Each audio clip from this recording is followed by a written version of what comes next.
Hi, in this video I'm going to show you how to replace a BMW trunk emblem, or a BMW boot badge as we call it here in the UK.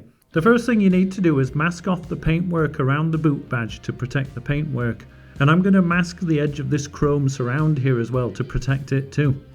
Next you need to use a hairdryer for about 2 to 3 minutes to warm up the boot badge, and this will soften the adhesive that's holding it on.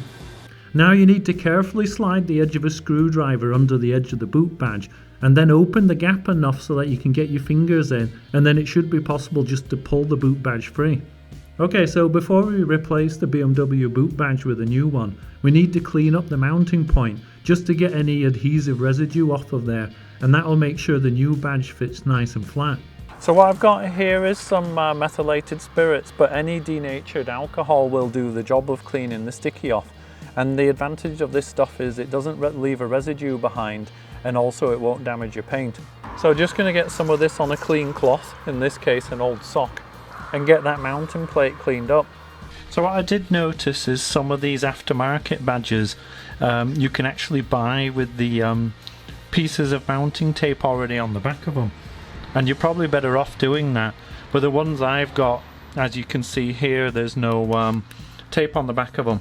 So what I did is I bought some 3M VHB, which is a high temperature mounting tape, and I'm just going to cut some small pieces and put them on the back of this BMW badge ready for fitting onto the boot.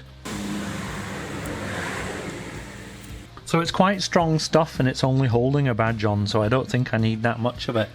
So I'm just going to put a piece at the top and probably a similar piece down at the bottom. Okay, so just fitting the new badge. And what you have to do is hold it nice and firm for 10 seconds. Okay, so that's how to replace a BMW boot badge.